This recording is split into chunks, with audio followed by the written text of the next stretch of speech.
Téléchargez gratuitement l'application sur votre mobile iPhone, Android et sur iPad. Profitez des recommandations et des analyses de nos spécialistes en direct. Et suivez en temps réel nos émissions depuis les réseaux sociaux.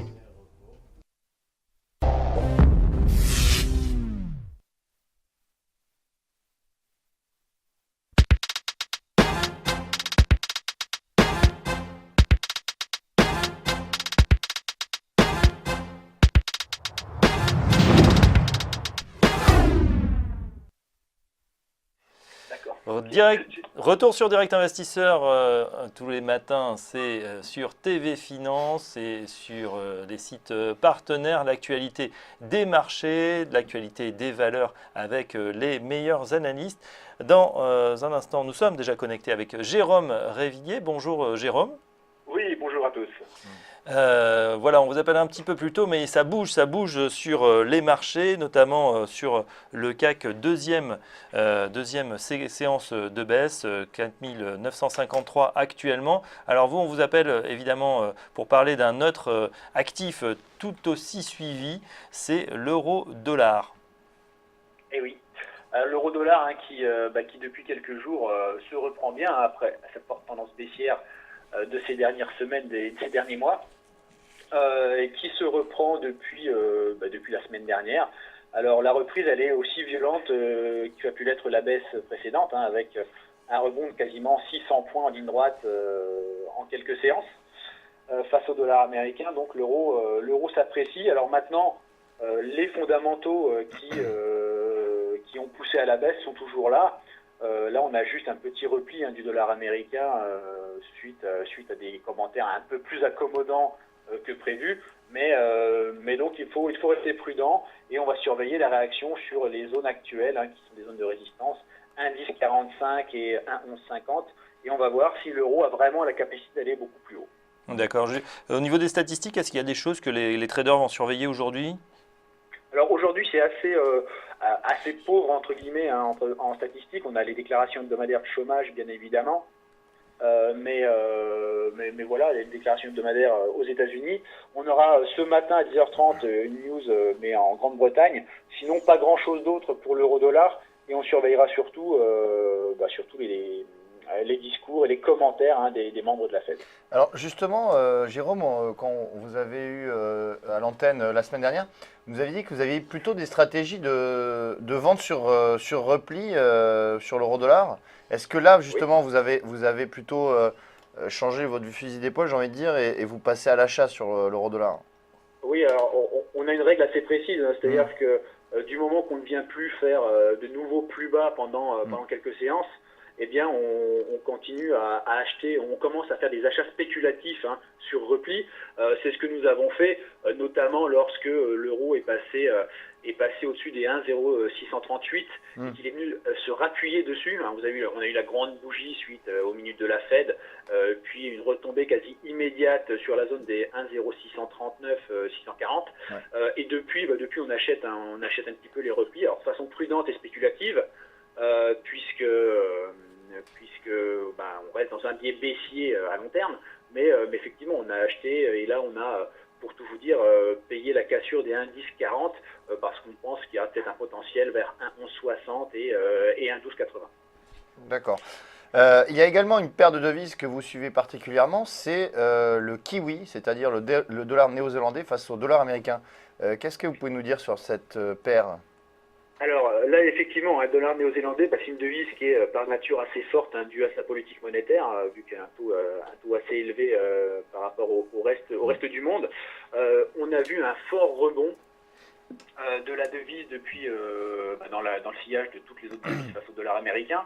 Et donc, elle arrive dans une zone qui est assez intéressante, une zone de résistance. Alors, il faut savoir que le dollar néo-zélandais, tout comme le dollar australien, malgré leur force, sont plombés un petit peu depuis plusieurs semaines par des attentes éventuelles d'assouplissement monétaire et de volonté des banques centrales de voir leur devise se contracter. Et donc, on surveille la zone actuelle des 0,7650, on y est actuellement, 0,78. pour peut-être retourner à la vente en swing trading sur ces devises-là. D'accord, très bien. On va également parler d'un autre actif qui est particulièrement suivi et qui rebondit bien d'ailleurs depuis quelques séances, c'est le baril de pétrole. Quelle est votre lecture sur ce rebond hein, qui est actuellement sur le baril de Brent ou Alors, WTI?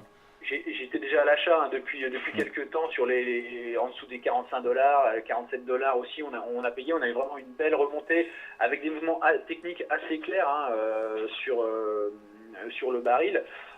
On a acheté hier à 47. Bon, la hausse, elle est surtout due à des faits géopolitiques hein, depuis hier.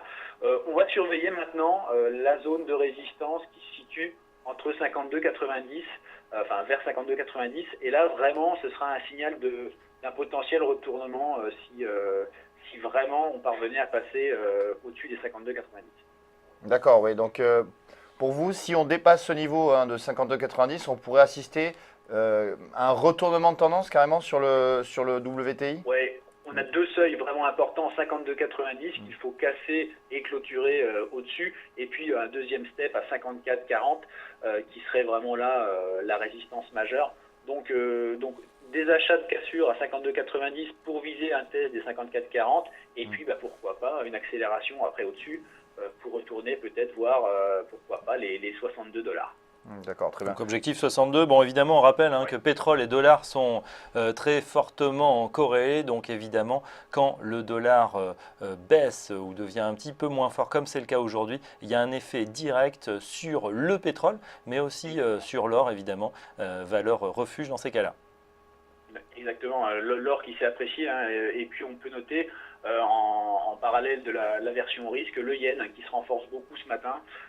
Face au dollar américain principalement. Et donc, ce sont des petits signaux hein, qui montrent la fébrilité actuelle des investisseurs et la fébrilité de cette hausse des indices quasiment continue depuis plusieurs semaines qui pourraient se trouver fragilisés avec des seuils d'alerte qui sont approchés désormais de près.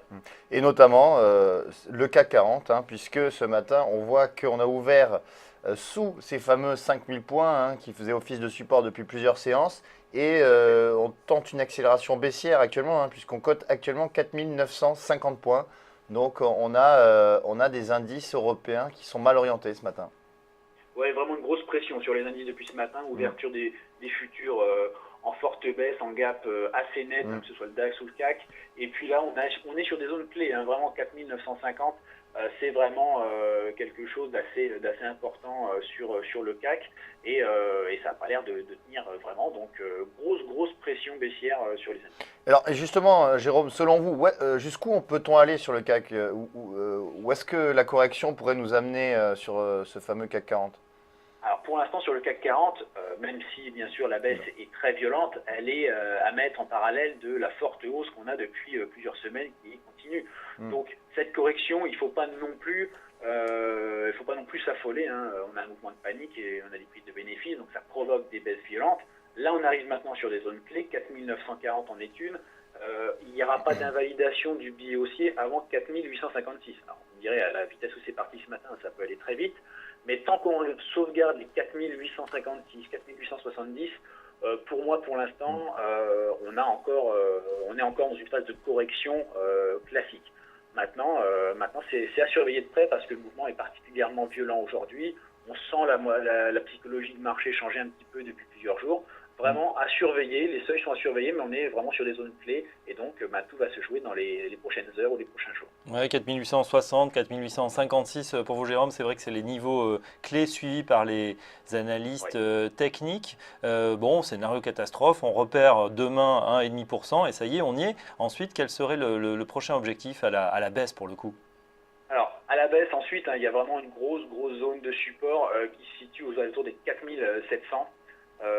Voilà, 4700, 4650, là il y a vraiment une grosse zone, mais entre les deux, il y a vraiment pas grand chose qui pourra retenir la chute des cours. D'accord, bon, écoutez, on va suivre ça. C'est vrai que le CAC en difficulté, hein, moins 1,30, moins 32 hier, à l'heure actuelle moins 1,30. On a une dernière chose. Même une accélération là, puisqu'on est à moins 1,7. Ouais.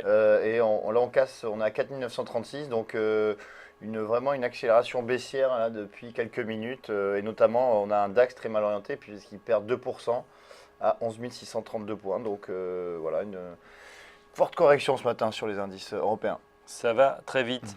Merci Jérôme Révillier. Je rappelle que vous êtes chez EOL Trading et le responsable de Alternative, le fondateur de EOL Trading, responsable d'Alternative Capital Investissement. On vous retrouve tous les jeudis dans le Direct Investisseur et on commentera cette actu, phase ascensionnelle depuis de longues semaines. Et puis cette semaine, elle va peut-être le début d'une correction. Merci, à très bientôt. Merci à tous, bonne journée. Tout de suite, on se connecte avec un nouvel analyste, c'est Eric Seban de Perceval Finance. À tout de suite.